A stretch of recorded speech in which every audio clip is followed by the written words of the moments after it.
Para ya tener, digamos, el final de todo este ejercicio que hemos estado realizando paralelamente en ambos software, vamos a terminar de hacer un análisis también no lineal utilizando igualmente la tolerancia equivalente de deformación inicial o imperfecciones, pero en este caso en el ambiente de ANSYS.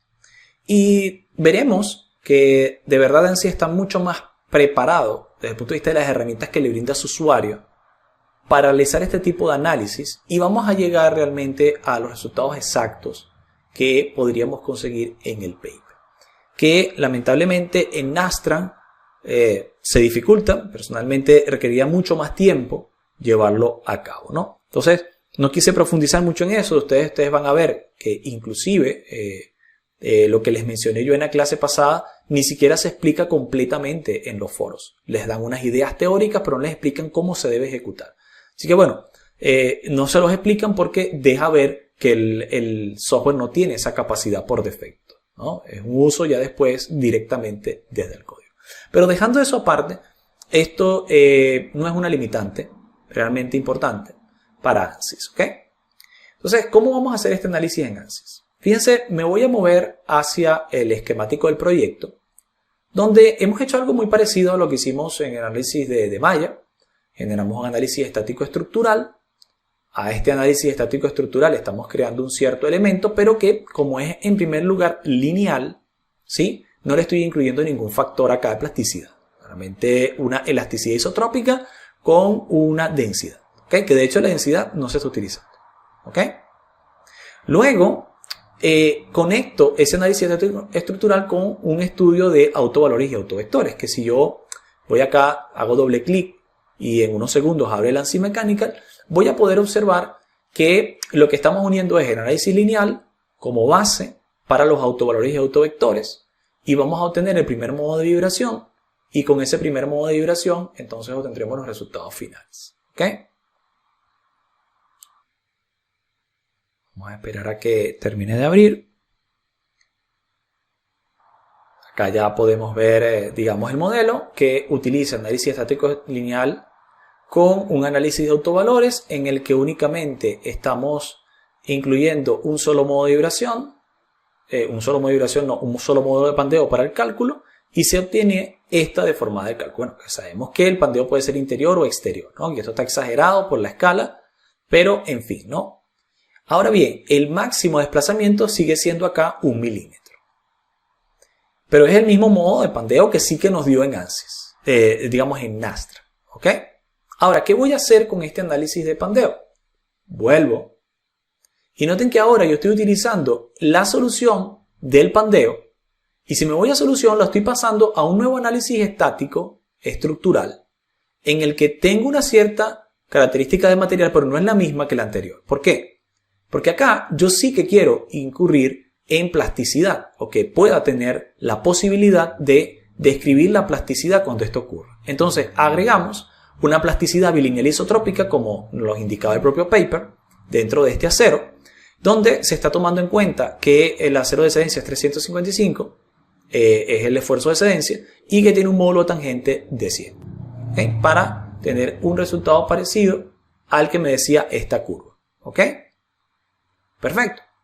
Cerramos. Entonces, cambió el material. Ahora es un material no lineal.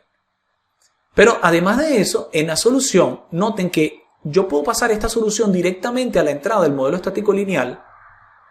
Y como él está solucionando la deformación, acá noten que dice una posibilidad en la que yo puedo actualizar el modelo estático lineal y es escalando el primer modo. Fíjense, yo puedo aquí seleccionar distintos modos y el factor del Cala que él va a utilizar. Ven ustedes que es mucho más sencillo, no tengo que utilizar esos parámetros externos, no tengo que utilizar un archivo externo, luego procesarlo y pegarlo con un procesador de texto. Simplemente le digo acá, conecta la solución con otro análisis estático estructural y multiplica el modo por este factor de amplificación, que es el que nos dice normativamente, 19.5. ¿Ok? Así de simple. ¿Y qué hacemos con eso? Bueno, volvemos ahora a entrar ya no en análisis estático lineal, sino en el análisis estático no lineal, en el que noten ustedes que estamos recibiendo la misma geometría, pero que tenemos un material distinto. Acá el material acero sí que incluye plasticidad. Aquí está endurecimiento isotrópico bilineal. Perfecto, se cumple. Luego también vamos a ver que se está incluyendo un desplazamiento superior. Fíjense cuánto se está incluyendo acá de desplazamiento Y. Se está incluyendo menos 500 milímetros. ¿Por qué? Bueno, la razón es que si ustedes se van al paper, vamos a bajar bastante, ¿verdad? Y ustedes van a encontrar que entre los resultados hay una gráfica que grafica la fuerza de reacción. Esta es la fuerza de reacción aplicada en este punto, porque estoy desplazando y genero una fuerza de reacción, como hemos visto anteriormente. Fuerza de reacción, y este es el desplazamiento en Y de ese mismo punto. ¿Ok? Entonces, en función de desplazamiento, fuerza de reacción, él genera una curva. Pero noten cuál es el máximo desplazamiento, 0.5 metros. O sea, ellos están probando toda la deformación que obviamente va a incurrir en plasticidad. Acá deja de ser lineal e incurrir en el rango elástico. Y esta es la curva de deformación no lineal. ¿Ok? Y en esa curva de deformación no lineal está llegando hasta un desplazamiento máximo de 500 milímetros o medio metro.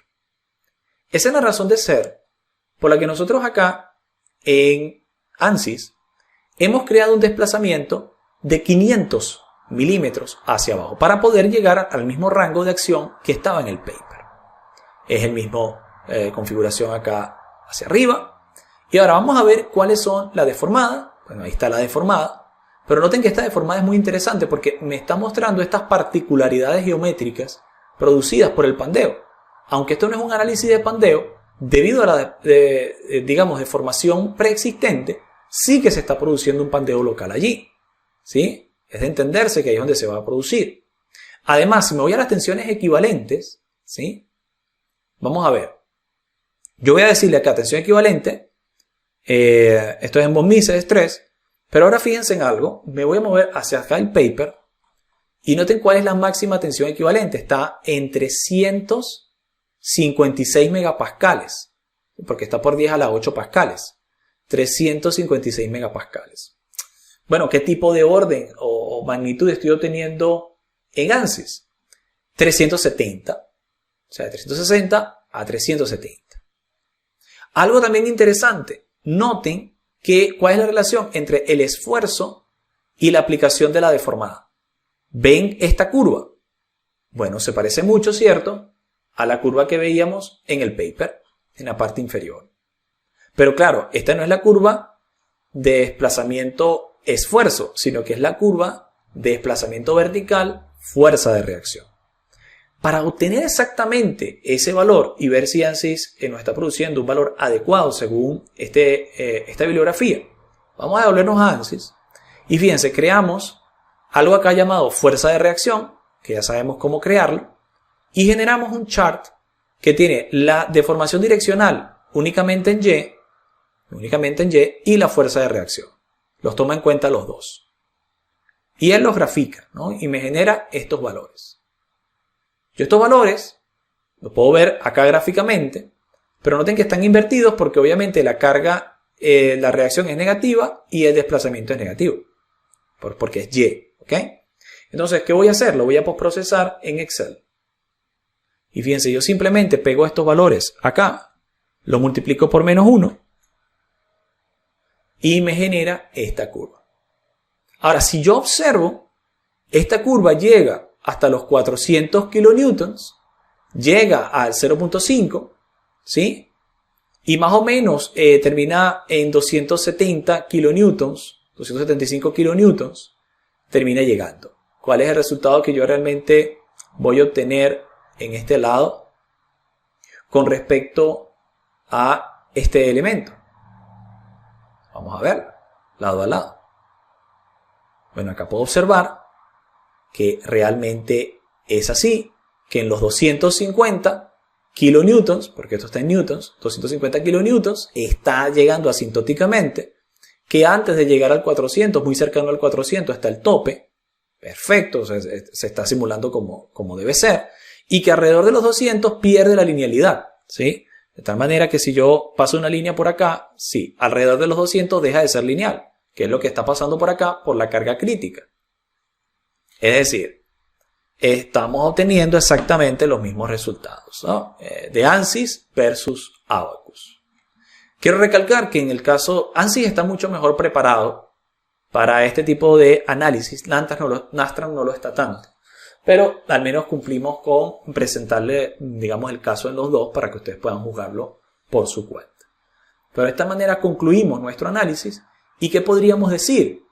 Bueno, podríamos decir que para que esto realmente no pandee, si permanezca en el rango lineal y que no se produzca esa fuerza por pandeo, máximo deberíamos estar incurriendo en unos 200 kilonewtons de carga por reacción para que no se produzca el fallo de la estructura para permanecer en un rango de seguridad. Pero bueno, esto también va a depender del tipo de criterio que usted utilice como factor de seguridad.